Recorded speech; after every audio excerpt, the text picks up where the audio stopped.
বুধবার পশ্চিম বর্ধমান জেলার ইসকো সেল আইএসপির বেশ কিছু অবৈধ নির্মাণ রয়েছে এবং কোয়ার্টার দখল করে রয়েছে স্থানীয় বাসিন্দারা। সেগুলি দখলমুক্ত করতে যায় এবং বেআইনি নির্মাণ ভাঙতে যায় সেল আইএসপি কর্তৃপক্ষ, এক্সিকিউটিভ ডিরেক্টর থেকে শুরু করে বিভিন্ন উচ্চপদস্থ আধিকারিকেরা ছিলেন। পুলিশ আধিকারিকেরাও, অন্যান্য প্রশাসনের কর্তারাও উপস্থিত ছিলেন সেখানে। ভাঙা চলছিল এমন অবস্থায় বিকাশ ঠাকুর বলে স্থানীয় এক যুবক ও তার পিতা এক্সিকিউটিভ ডাইরেক্টরকে মারতে যায়, তাকে রীতিমতো হেনস্থা করে এবং তাকে মারধরও করে বলে অভিযোগ উঠে আসে। শোনাবো আপনাদের প্রথমে যে অভিযোগ উঠে আসছে তার সত্যতা কোথায় রয়েছে। প্রথমে শোনাবো বিকাশ ঠাকুর ও তার বাবা অশ্রাব্য গালিগালাজ ও মারধর করেছে সেল আইএসপি আধিকারিকের সাথে, তিনি কি বলেছেন শুনে নেব। সিনেমা হলের ওয়ালের ডেমোলাইজ করতে, আচ্ছা, তা করতে ইডি সাহেব ছিল, প্লাস জিএন ছিল, প্লাস এ ছিল। আমরা যে খালি কোয়ার্টারে একটা ওই 67/1, হ্যাঁ, বলে ঠিক আছে এই কোয়ার্টারটা খালি রয়েছে, ওদের পারমিশন নিয়ে এখানে দাঁড়িয়ে রয়েছে সবাই, কাজ চলছে, জেসিবি কাজ করছে। হঠাৎ পিছন থেকে বিকাশ ঠাকুর আর ওর বাবা, ঠিক আছে, ইডির গায়ে হাত উঠাতে গেছে। কি নাম ইডি? বিকাশ ঠাকুর না, ইডি সাহেবের কি নাম? ইউপি সিং সাহেব। ইউপি সিং, আচ্ছা। হ্যাঁ, আদার্স অফিসার সব দাঁড়িয়ে রয়েছে ওখানে, টোটাল টাউন অফিসাররা দাঁড়িয়ে রয়েছে, আমরা দাঁড়িয়ে রয়েছি। মুখে একদম রাফ ল্যাঙ্গুয়েজ, এখানে সবাই শুনেছে। বিশাল মানে টেম্পার, আর আদলা ইট নিয়ে মারতে গেছে। তারপর তোর বাবা পিছন দিক দিয়ে ইডি সাহেবের ইয়েতে মানে মারতে গেছে। ইডি সাহেবের চশমা টশমা পরে, হ্যাঁ, একদম সাথে সাথে এ করে পুরো একদম এখানে ততক্ষণে মানে থানার স্টাফরা ছিল না, যার ফলে আমরা ওখানে ইডি সাহেবকে নিজে আগে সেভ করার জন্য আমরা কাজটা বন্ধ করে তাড়াতাড়ি মুভ করে আমরা নিয়ে গেলাম। তারপরে বিয়েতে মানে কমপ্লেন করার পরে থানা থেকে সমস্ত কিছু আসার পরে আবার আমরা ঘুরে এলাম। ওকে পাওয়া গেছে? না, এখন অবধি ওকে পাওয়া যায়নি। ওর বাবাও রাফ ল্যাঙ্গুয়েজ ইউজ করছে, ঠিক আছে, হ্যাঁ, ওর বাবাকেও একটুখানি দক্ষিণা দিয়েছে। হ্যাঁ, ঠিক। এর পরবর্তী পর্যায়ে ভাঙা হয়েছে, বেআইনি উচ্ছেদ করা হয়েছে। সে প্রসঙ্গে যে সর্বহারা মানুষজন রয়েছে তাদের মধ্যে একজনের প্রতিক্রিয়া উঠে আসে, কি বলেছেন তিনি শুনে নিন।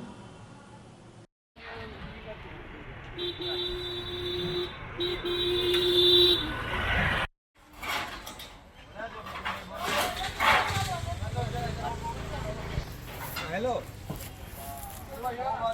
हाँ निकल रहे हैं बस। क्या हुआ यहाँ पे? सिनेमा हॉल तोड़ता था, जेपी गाड़ी ला करके साहेब लोग सबका सर से लोग सबका जेपी गाड़ी लगा के तोड़ता था। तो हम इधर फिर आया गाड़ी लेकर के तब तक आया, कोई बोल दिया कि गाड़ी घर खाली है।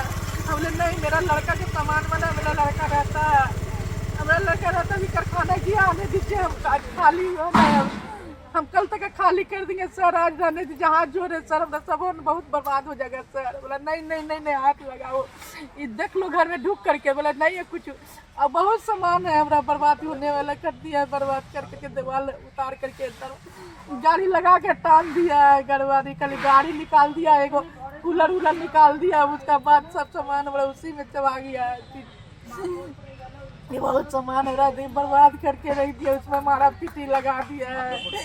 हमारा लड़का आने लगा, डिप्टी से आया, सुना कि तोड़ दिया घर, पापा से धक्का धुक्की हो रहा है सामान से। बोला पापा, उसका बोला कि नहीं अभी मत तोड़े, लड़का का आने दीजिए तब हम तोड़वा दे रहे, कल तक तोड़वा दीजिए, आज नहीं दे तोड़ा, कल तोड़वा देंगे हम, तो तोड़वा दीजिएगा आप।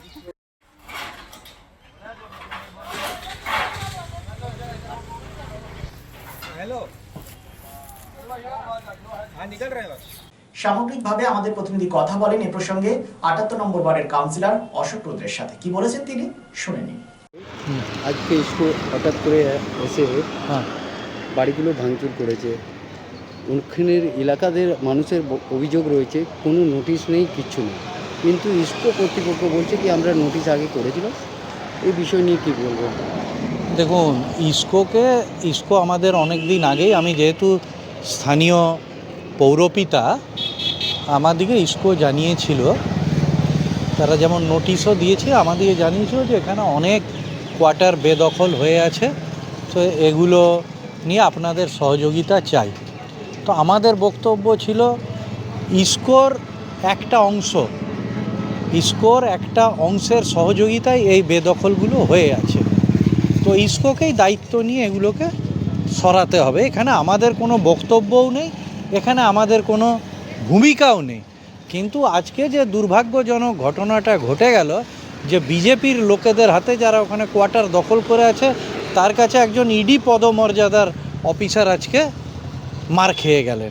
এটা নিয়ে যদি ইসকো আগে থেকে একটা প্ল্যান করে এগোতো, তাহলে এই দুর্ভাগ্যজনক ঘটনাটা ঘটতো না। দেশের বিশিষ্ট সামাজিক আঙ্গিকের শিল্পপতি অর্জুন দেশপান্ডে এক যুগান্তকারী পরিবর্তন এনেছেন দেশের ঔষধ শিল্পে এবং বিপণন ব্যবস্থায়। স্থাপন করেছেন জেনেরিক আধার। একদম স্বল্প মূল্যে গুণগত মান সম্পন্ন মানুষের কাছে পৌঁছে দেবার জেনেরিক আধারের এই প্রয়াসকে স্বীকৃতি দিয়েছেন দেশের অন্যতম এক চির সবুজ শিল্পগোষ্ঠী টাটা শিল্পগোষ্ঠীর কর্ণধার রতন টাটা। এবং এই স্বীকৃতি স্বরূপ তিনি উদ্বোধন করেছেন জেনেরিক সংস্থার দপ্তর থেকে শুরু করে সংস্থার প্রতিটি স্তরকে। পশ্চিম বর্ধমান জেলায় এই জেনেরিক আধারের একমাত্র এখনো বিপণন সংস্থা হেরা এন্টারপ্রাইজ আসানসোল পৌর নিগম 85 নম্বর ওয়ার্ড 2 নম্বর মহিশিলা কলোনিতে চলার পথ শুরু করেছে।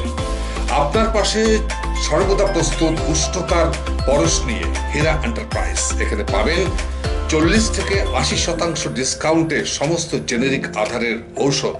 সুতরাং আপনার চিন্তার অবসানে এগিয়ে চলেছে হেরা এন্টারপ্রাইজ, আসানসোল পৌর নিগম 2 নম্বর মহিশিলা কলোনি, আসানসোল। আমরা আছি আপনার পাশে। শিল্পসহ রানীগঞ্জের আবাসন শিল্পে এক নতুন দিগন্ত নিয়ে এসেছে Aditya infra. A prestigious project the Nest by Aditya infra, Raniganj তার bungalow, Asansol municipal corporation, ward 93, NSB রোডে দ্রুত গতিতে এগিয়ে চলেছে B+G+7 residential and commercial multi storey complex the Nest. The Nest, a premium residential and commercial B+G+7 housing project by Aditya Infra, your trusted ally in the world of real estate. শুধু Asansol municipal corporation 93 নম্বর word তার Bangla Ashoka petrol পাম্পের পাশে নির্মিত হচ্ছে আপনার স্বপ্নের বাড়ি the nest. So come soon and book your dream home at the Nest.